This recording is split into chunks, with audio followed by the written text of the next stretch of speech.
¿Cómo está? Inicia Temas del Día. Le invito a revisar nuestra pregunta en Twitter. La tenemos aquí en pantalla. 2 años de la firma definitiva del acuerdo de paz entre el gobierno de Colombia y las FARC. Alrededor del 80% de lo pactado no se ha cumplido. ¿Qué garantías hay para la estabilidad nacional y el resarcimiento a víctimas del conflicto? Participe.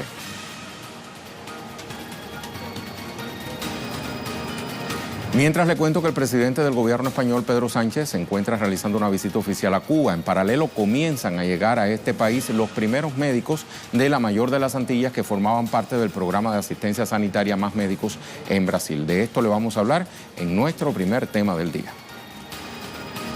El acto de firma de los acuerdos bilaterales entre el jefe del gobierno español y el presidente de Cuba, Miguel Díaz-Canel, se realizó en el Salón de los Vitrales del Palacio de la Revolución en La Habana. Ambos mandatarios intercambiaron puntos acerca del positivo estado de las relaciones entre Cuba y España y coincidieron en el interés de potenciarlas. Horas antes, Díaz-Canel y Sánchez Castejón habían participado en actos protocolares para rendir honores al héroe nacional de Cuba, José Martí.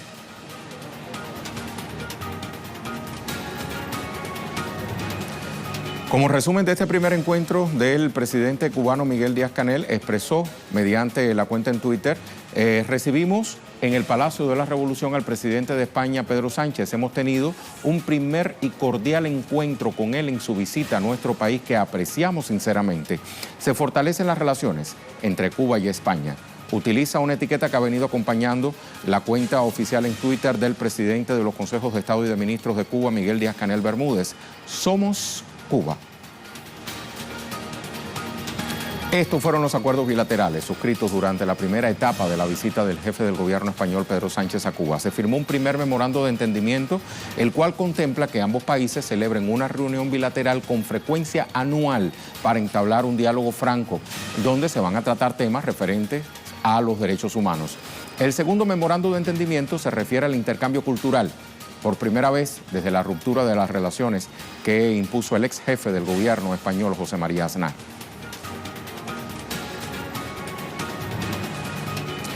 Vamos a La Habana con Fabiola López. ¿Cómo estás, Fabiola? ¿Qué más se sabe de la agenda de esta visita que ha realizado el presidente del gobierno español, Pedro Sánchez, a la mayor de las Antillas? Hola, ¿qué tal, Rey? Un gusto en saludarte desde La Habana. Pues la agenda continúa siendo bien intensa en su segundo y último día de esta visita de Pedro Sánchez a Cuba, una visita que en más de 3 décadas no había tenido lugar por parte de algún ejecutivo español y está teniendo lugar ahora. Ya los expertos están diciendo que se trata de un nuevo tiempo en las relaciones entre Cuba y España. Y también, bueno, lo decía Díaz-Canel en su Twitter, avanzan las relaciones entre Cuba y España y así parece ser, no solo por los 2 memorándum de entendimiento que se firmaron ayer, sino también por los 2 acuerdos que se van a firmar hoy en el foro empresarial que está teniendo lugar desde la mañana y que presidieron en el inicio del foro. Estuvieron los 2 mandatarios, Pedro Sánchez y Miguel Díaz-Canel. Se trata de un foro empresarial que está teniendo lugar en el Hotel Grand Packard Iberoestar con la presencia de 250 empresarios españoles y también su contraparte cubana, porque están empresarios de un país y de otro vinculados a sectores como las energías renovables, el turismo y también las industrias, muchos de los sectores que tienen intereses acá en Cuba y que están invirtiendo en Cuba. Se van a firmar 2 acuerdos para la renegociación de la deuda a mediano y a largo plazo y decía el presidente Sánchez cuando hablaba hoy en este foro que era muy importante para España, era muy importante Cuba, tenía un lugar privilegiado en la acción exterior de España y que también tenía mucho interés en contribuir, en participar en la actualización económica de Cuba. Eso con respecto al foro de empresarios que presidieron los 2 mandatarios esta mañana. Pero también hubo una actividad bien importante en la agenda del mandatario y fue el acto simbólico que tuvo lugar en el Palacio de los Capitanes Generales en La Habana Antigua, donde le fue entregada a Cuba en carácter de préstamo renovable la silla que fuera propiedad del general Antonio Maceo, tú sabes, el general segundo jefe del Ejército Libertador, un gran libertador general de las guerras por la independencia de Cuba. La silla fue entregada por el mandatario español, va a ser exhibida a partir de hoy en el Palacio de los Capitanes Generales. Esto es un acto bien simbólico. Allí estuvo también el presidente Miguel Díaz-Canel. Pedro Sánchez decía que había que dejar el pasado atrás y que había que ahora construir nuevos nexos y apostar por el desarrollo y por la inversión.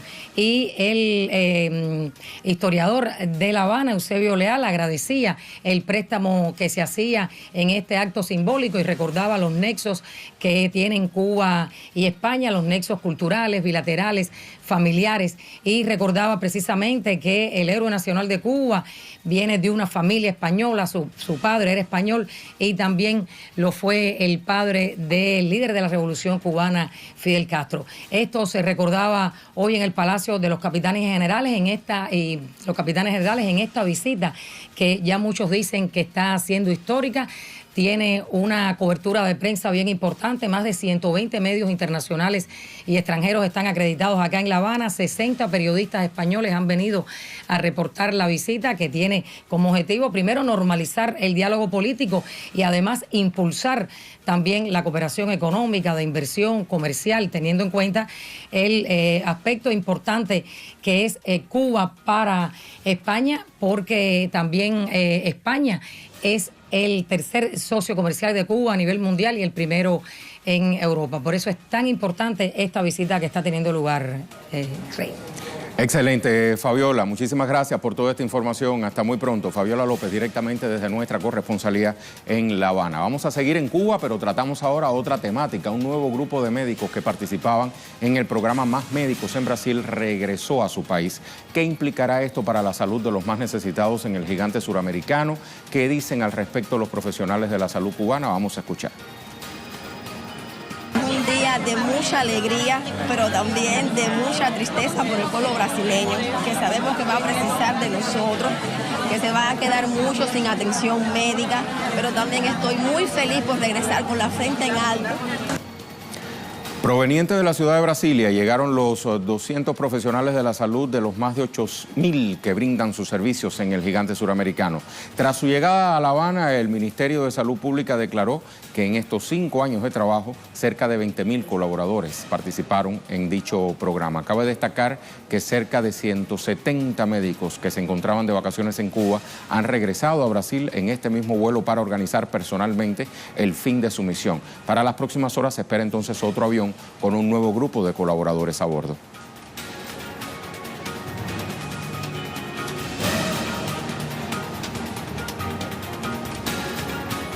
Recordemos que la llegada de estos médicos se suscita tras las polémicas declaraciones del presidente electo de Brasil, Jair Bolsonaro, quien en diversas ocasiones subestimó la capacidad de negocios de la mayor de las Antillas. Bolsonaro cuestionó sin ninguna evidencia la destinación de fondos hacia el programa Más Médicos y el salario que perciben estos funcionarios de la salud. Además, expresó que su país no podía coquetear con el socialismo, haciendo alusión a las sólidas relaciones entre las autoridades cubanas y los gobiernos del Partido de los Trabajadores, razones por las cuales el Ejecutivo cubano decidió retirar su apoyo médico al gigante suramericano. Vamos a avanzar. Es verdad que son más que médicos.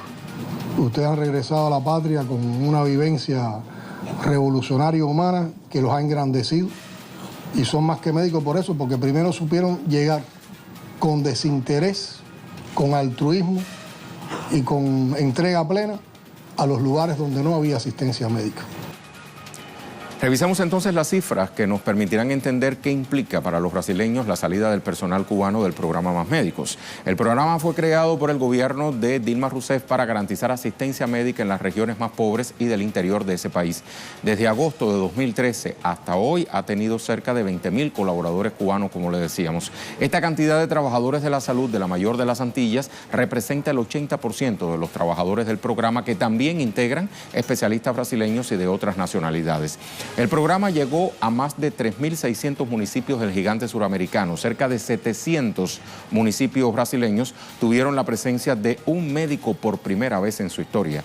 Los especialistas cubanos atendieron a 113.359.000 pacientes, incluyendo las zonas indígenas. La labor cubana tiene un 95% de aceptación, según una investigación de la Universidad Federal de Minas Gerais.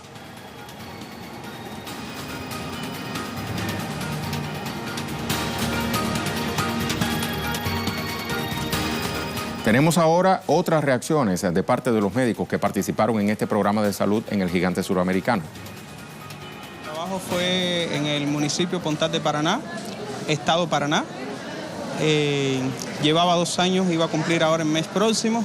Mi trabajo fue muy fuerte porque fue una población bastante complicada en cuanto a pobreza, que necesitaban realmente un médico, para atender a la población, para dar salud, que era lo que ellos precisaban. Ya cuando las cosas empezaron ya cada día a ponerse más tensas, yo traté de actualizarlos a todos lo más que pude, las visitas domiciliarias, traté de adelantarlas más, pacientes que necesitaban mucho de la asistencia domiciliaria, persistimos mucho en esos pacientes.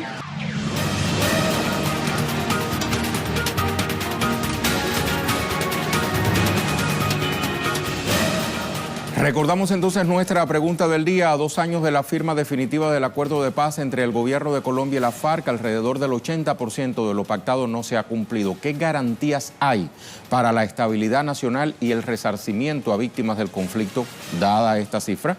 Opine.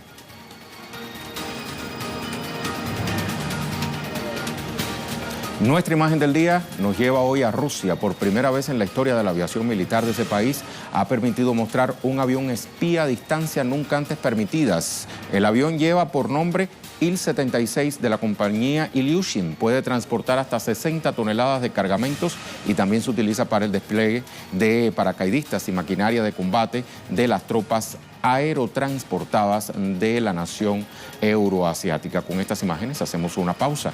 Volvemos con más de temas del día.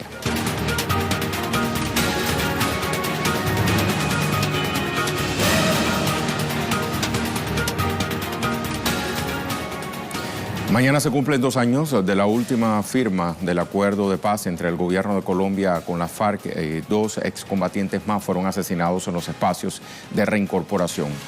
¿Qué ha pasado entonces hasta la fecha? ¿Cuál es el balance de este proceso? Se lo vamos a contar en nuestro segundo tema del día. Según la comunicación, se dio de la muerte de Sebastián Coy Rincón, quien pertenecía a la zona de reincorporación Mariana Páez en el Meta.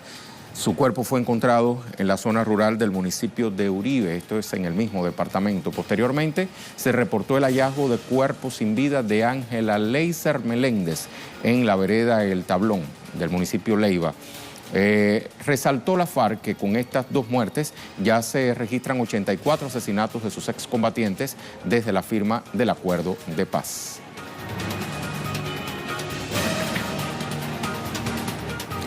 Seguimos entonces revisando planteamientos del partido Fuerza Alternativa Revolucionaria del Común. Emitió un comunicado rechazando este hecho.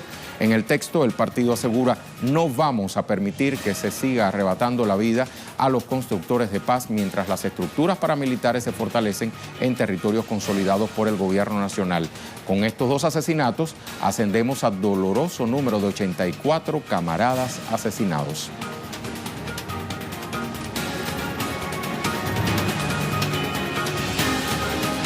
Paola Fernández nos cuenta mucho más. Paola, ya vemos cómo al cumplirse 2 años de la firma definitiva de este acuerdo de paz, sigue habiendo asesinatos, en este caso a excombatientes, pero también los ha habido en lo corrido de 2018 a defensores de derechos humanos, a líderes sociales. Entonces, ¿cuál es el balance, digamos, somero que pudiéramos hacer mediante tu reporte? Rey, cordial saludo para usted y para todos los televidentes. Así es, miren, exactamente mañana se cumplen 2 años de haberse firmado el acuerdo de paz por parte de la exguerrilla de las FARC y el gobierno nacional en el Teatro Colón. Recordemos, 6 puntos fueron los que quedaron consignados en este acuerdo de paz. el balance no es positivo. Ha habido mucho incumplimiento por parte del gobierno nacional, especialmente en el tema del desarrollo agrario integral, el primer punto del acuerdo de paz. El segundo, recordemos, era la participación política. Es por eso que hoy la exguerrilla cuenta con el partido Fuerza Alternativa Revolucionaria del Común, pero en este punto había algo muy importante y son las garantías para la oposición. Garantías que nos está brindando por parte del gobierno colombiano. Justamente lo que mencionabas, el asesinato de líderes sociales y de excombatientes de las FARC que hacen claramente oposición al actual gobierno de derecha de Iván Duque. El tercer punto, el fin del conflicto armado. Un conflicto que cesó porque la guerrilla de las FARC entregó las armas y se ajustó o se comprometió con la construcción de paz tras firmada la firma, pero una ola de violencia que continúa en los territorios, que ha denunciado la comunidad indígena, campesina, afrodescendientes, de cómo están siendo masacrados, confinados y desplazados en sus territorios por falta de garantías por parte del gobierno nacional y especialmente por la militarización que se está dando en los territorios. Esto va enlazado con el siguiente punto del acuerdo de paz, que era la solución al tema de drogas y sustitución de cultivos ilícitos. Dentro del acuerdo estaba consignado que se iba a hacer la sustitución concertada, pero en este momento en Colombia avanza la sustitución o erradicación forzada por parte de la fuerza pública, que denuncia a la comunidad que están siendo vulnerados sus derechos, que están siendo masacrados por el mismo ejército, como recordemos ha sucedido el caso en el Tandil, en Nariño, donde la comunidad es golpeada y asesinada por el mismo ejército. Está también el tema de reparación integral a las víctimas, los ataques que se le han hecho a la Jurisdicción Especial para la Paz y la implementación, verificación y refrendación, que es el último punto de este acuerdo.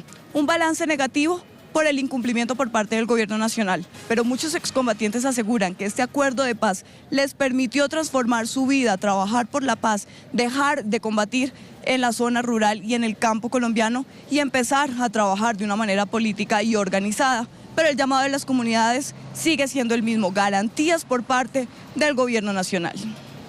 Muchas gracias, Paola, por este resumen informativo. Hasta muy pronto. Paola Fernández, directamente desde la capital colombiana. Este proceso de paz ha tenido diversos momentos hasta la firma de ese acuerdo final. Le vamos a mostrar los más importantes. El 26 de agosto de 2012, los delegados del gobierno y de la entonces guerrilla de la FARC firman en La Habana el Acuerdo General para la terminación del conflicto y la construcción de una paz estable y duradera, lo que se traduce en el inicio de las conversaciones del proceso de paz entre ambas partes. Luego, el 15 de diciembre de 2016, los negociadores del gobierno y la FARC firman en La Habana el acuerdo sobre víctimas del conflicto y cese el fuego tras las 4 años de conversaciones. 26 de septiembre de ese mismo año, ¿qué pasó? Juan Manuel Santos y alias Timochenko firman en Cartagena de Indias el que se pensaba sería el acuerdo final, pero el 2 de octubre, una semana después, la opción del no ganó en el plebiscito, usted lo recordará, impulsado por el partido de Uribe, en lo que fue una sorpresa para el Ejecutivo colombiano, la oposición y las encuestadoras. La mayoría de los votantes colombianos rechazaron este acuerdo con la FARC, de acuerdo con ese plebiscito. El 5 de octubre, el hoy expresidente Santos se reunió con todos los sectores del país, incluyendo al entonces senador Álvaro Uribe, que promovió el no en este plebiscito. En ese encuentro se ajusta un nuevo acuerdo, un acuerdo modificado. El 24 de noviembre de 2016 se firma nuevamente entre gobierno y FARC este acuerdo en el Teatro Colón, como decía nuestra colega Paola Fernández, un acuerdo de paz que pasó al Congreso luego para debate y refrendación.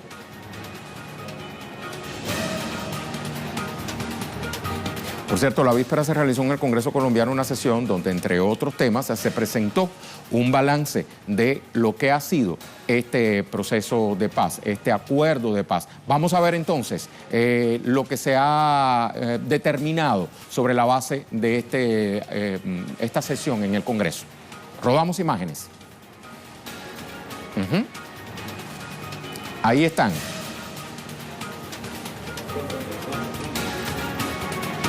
El 82% de los acuerdos de paz en Colombia no se ha cumplido. Desde la firma del acuerdo de paz han sido asesinados 84 excombatientes, 18 proyectos productivos sin aprobar, temor y desconfianza en el proceso. Muchos decidieron realizar el proceso de reincorporación de manera individual.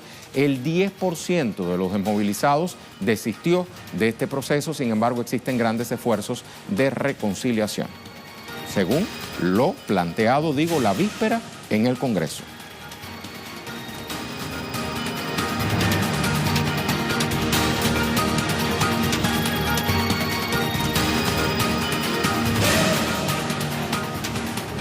Y hablamos entonces de otros temas que también son noticias durante esta jornada de viernes. Consultamos la cuenta de Luis Tavera. Venezuela lidera la FITVEN, motor económico, con 188 stands de diversas naciones que comparten con los venezolanos su cultura y gastronomía.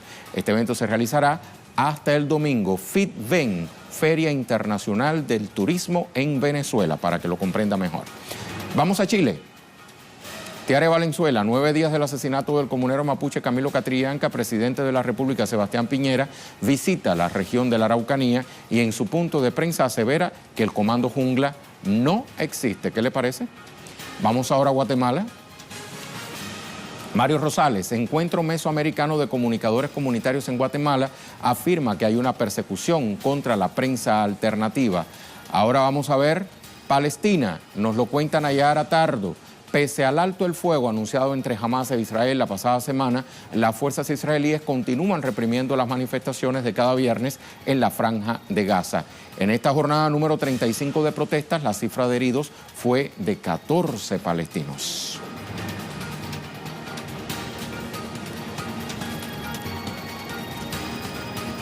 Vamos ahora al tema en desarrollo.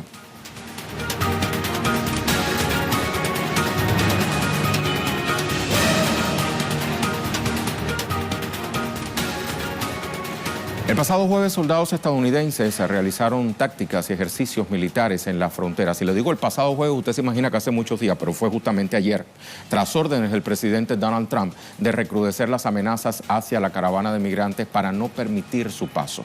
En paralelo, migrantes continúan llegando, digamos que graneados, ¿no?, hacia la ciudad fronteriza de Tijuana. Nos amplía esta información Alina Duarte. Alina, adelante. Hola, ¿qué tal? Muy buenas tardes. Así es, seguimos aquí en la ciudad de Tijuana, en el albergue que ha sido adaptado para los cerca ya de 5,000 migrantes que han llegado a través de varias caravanas hasta esta ciudad fronteriza con el estado de California en los Estados Unidos.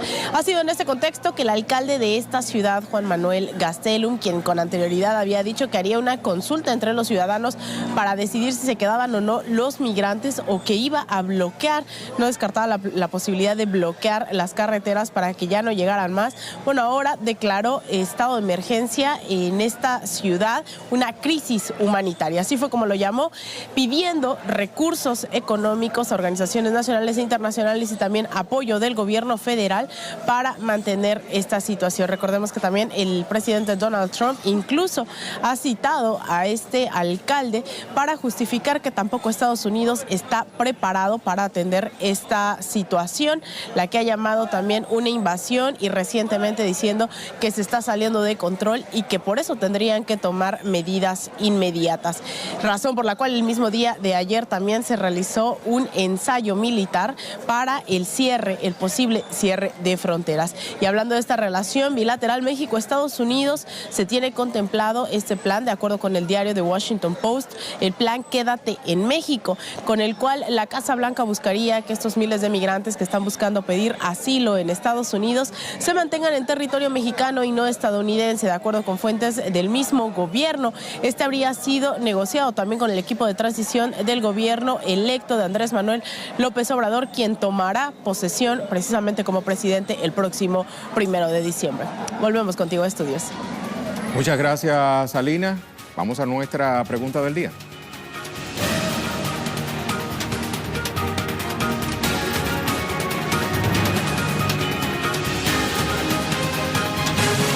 Al inicio le preguntábamos, a 2 años de la firma definitiva del acuerdo de paz entre el gobierno de Colombia y la FARC, alrededor del 80% de lo pactado no se ha cumplido. ¿Qué garantías hay para la estabilidad nacional y el resarcimiento a víctimas del conflicto? Veamos la primera respuesta, la de Leonardo. Dice, ninguna, porque el gobierno del presidente Iván Duque solo busca agudizar el conflicto en Colombia y utilizar a Venezuela como excusa para buscar recursos en el extranjero. Vamos a la segunda, dice este usuario, Colombia volverá a la guerra desgraciadamente. Eso demuestra que este país no tiene voluntad de hacer la paz y los militares contentos de la dicha. Tercera respuesta, La de David dice, mientras el gobierno colombiano no tenga la voluntad de paz, seguirá la violencia en una sociedad que clama por la paz. Iván Duque debe ser garante de paz y no un factor de división en la región. Paz, paz, paz. Unidad, unidad, unidad. Una última respuesta nos llega de parte de Salvatore. Dice, las garantías son pocas. En tanto el gobierno colombiano no dialogue con el resto de las partes y continúe permitiendo la actuación impune de los paramilitares y del narcotráfico, es muy improbable que haya una transición hacia la paz genuina y que no se repitan las tragedias. Muchas gracias a todos los que han participado en el segmento de la pregunta del día. Nos vamos a dejar con el video web del día, producciones audiovisuales que puede conseguir compiladas en la cuenta en Facebook de Telesur. Hoy le mostramos el que se titula Diabetes por falta de agua potable. Esto es en México. Indígenas consumen diariamente más de 2 litros de refrescos, o sea, líquidos, bebidas azucaradas también se les llama, para saciar su sed. ¿A qué se debe esto? Porque primero, las gaseosas son más económicas y segundo, porque el agua potable escasea este recurso natural en dicha zona. Con esas imágenes vamos a finalizar. Gracias por estar con nosotros.